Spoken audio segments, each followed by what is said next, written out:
Selamat pagi, siang, sore, dan malam. Perkenalkan kami dari kelompok 8 yang beranggotakan saya sendiri, Husain Sanur Alam, dan teman-teman yang lain ada Alberto Sudianata Timbung, Gebri Mezericordias, Cecep Nurrahman, Ahmad Jumaidi, Yohanes Pito, Marsha Zahra, Restiana, dan Aprilia Kristiana Triangel.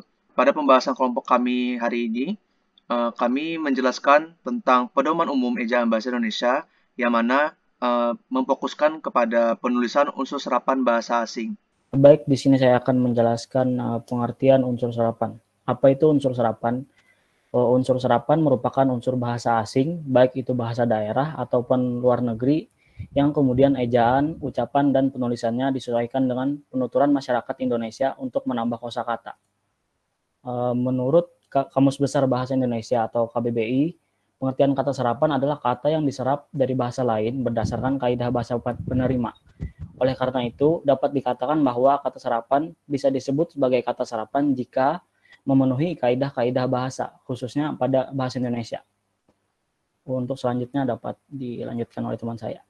Di sini saya akan menjelaskan tentang apa itu sejarah dari unsur serapan.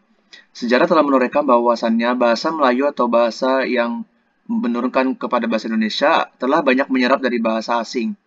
Unsur serapan yang berupa fonem, afiks, atau imbuhan, dan kata turut memperkaya kosakata bahasa Indonesia.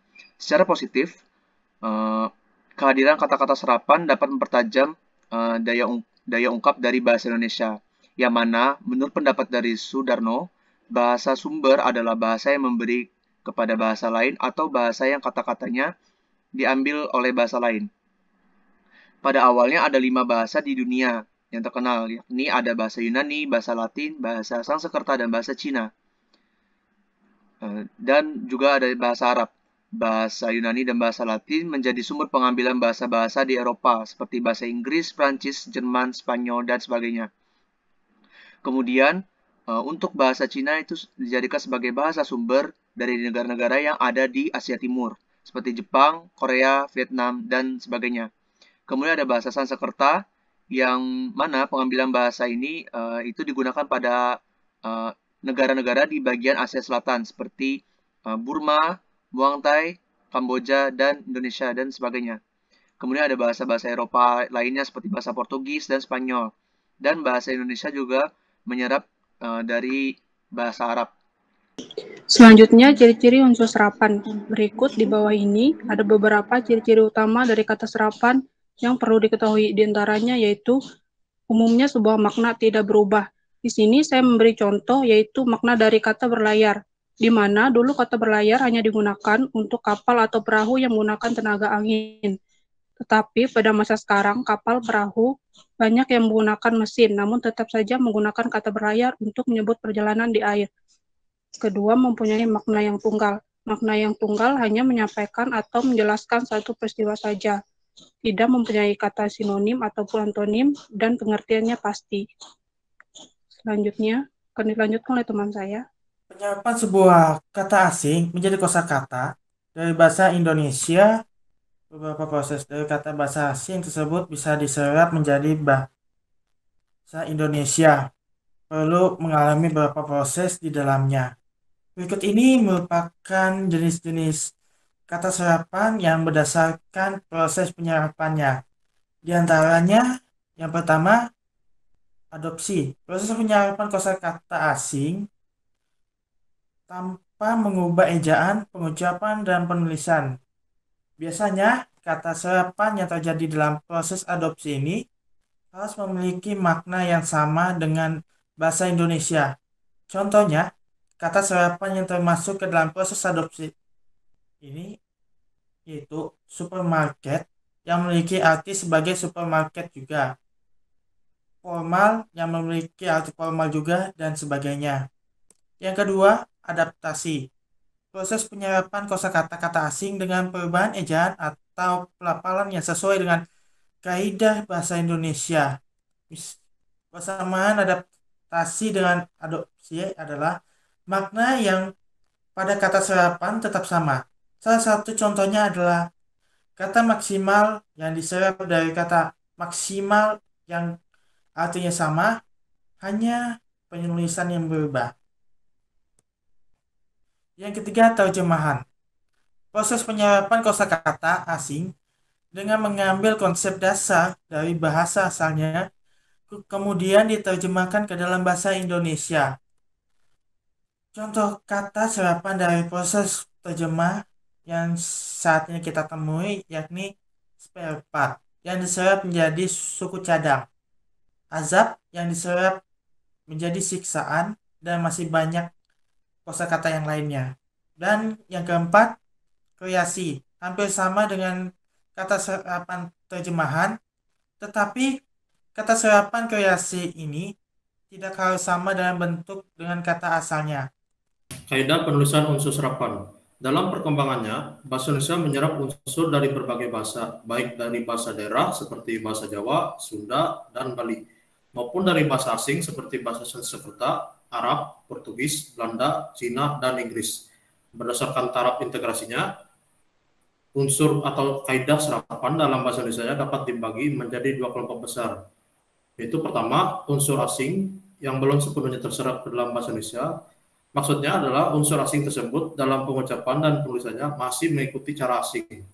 Yang kedua, unsur asing yang penulisan dan pengucapannya disesuaikan dengan kaidah bahasa Indonesia. Dalam hal ini, penyerapan diusahakan agar ejaannya diubah seperlunya sehingga bentuk Indonesianya masih dapat dibandingkan dengan bentuk asalnya. Untuk contohnya akan dilanjutkan oleh teman saya. Baik, adapun contoh kaidah-kaidah ejaan bagi unsur serapan dalam bahasa Indonesia. Yang pertama, terdapat bahasa serapan dari bahasa Arab yang yaitu ain pada awal suku kata menjadi a, i, o, yang ejaannya ilmu menjadi ilmu. Ada bunyi pendek atau bunyi panjang yang menjadi a bukan o, jadi gaib. Adapun ain di akhir suku kata menjadi k yang berarti hikmat. Adapun serapan dari bahasa Belanda yaitu a double menjadi a tunggal yaitu oktav, lalu e double menjadi e single yang berarti sistem, dan ada o double menjadi o single yang berarti kompor. Adapun dari bahasa Inggris, o double menjadi u single seperti full menjadi full. Lalu ada bahasa Yunani dari oe menjadi e seperti coitus menjadi fetus.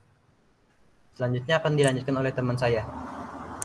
Selanjutnya ada pengaruh unsur serapan di mana memiliki dampak positif penggunaan kata-kata serapan, yaitu masyarakat lebih bangga menggunakan kata-kata serapan karena dinilai lebih modern. Para remaja juga senang memakai kata-kata atau istilah-istilah asing agar dikatakan lebih gaul dan sebagainya. Selain itu, dampak positif lain adalah pengucapan kata-kata serapan terkenal lebih singkat daripada pengucapan kata-kata bahasa Indonesia, seperti kata diskon yang dalam bahasa Indonesianya berarti potongan harga. Dengan menggunakan bahasa Indonesia yang disisipi kata-kata serapan, terdengar lebih mudah, fleksibel, dan singkat. Kemudian terdapat dampak negatif yang akan dijelaskan oleh teman saya. Dalam kenyataannya, pengguna bahasa Indonesia yang menggunakan bahasa asing dalam kegiatan berbahasanya disebabkan oleh beberapa faktor, yaitu antara lain gengsi, kebiasaan, pergaulan, dan gaya berbahasa, serta tersamarnya identitas sebagai bangsa Indonesia yang memiliki bahasa persatuan yaitu bahasa Indonesia. Dan salah satu dampak negatif lainnya yaitu bahasa Indonesia sedikit demi sedikit akan tergeser oleh bahasa asing. Selanjutnya akan dilanjutkan oleh rekan saya. Berikut ini adalah contoh unsur serapan yang digunakan dalam pedoman umum ejaan bahasa Indonesia. Kata-kata serapan ini diambil dari berbagai bahasa seperti diantaranya yang pertama bahasa Inggris, contohnya adalah buku yang berarti buku, kopi yang berarti kopi. Yang kedua ada bahasa Jawa, contohnya seperti rampung yang berarti selesai. Yang ketiga bahasa Sanskerta, contohnya seperti duraka yang berarti durhaka. Kemudian ada sahaya yang berarti saya. Yang keempat ada bahasa Arab, Contohnya seperti dalil yang berarti bukti, gaib yang berarti tak nampak. Yang kelima, ada bahasa Belanda, contohnya seperti envelope yang berarti amplop, kemudian ada karces yang berarti karcis. Yang keenam, ada bahasa Latin, contohnya yaitu trigo yang berarti terigu, ada familia yang berarti keluarga. Kemudian yang ketujuh, ada bahasa Latin, contohnya seperti cincau yang berarti cincau, ada angpau yang berarti angpau. Dan yang terakhir ada bahasa Portugis, contohnya adalah banco yang berarti bangku, kemudian armada yang berarti armada. Sekian yang dapat saya sampaikan. Terima kasih atas perhatian yang diberikan. Mohon maaf apabila kami masih memiliki kesalahan dalam penjelasan dan kata-kata. Atas perhatiannya kami ucapkan terima kasih.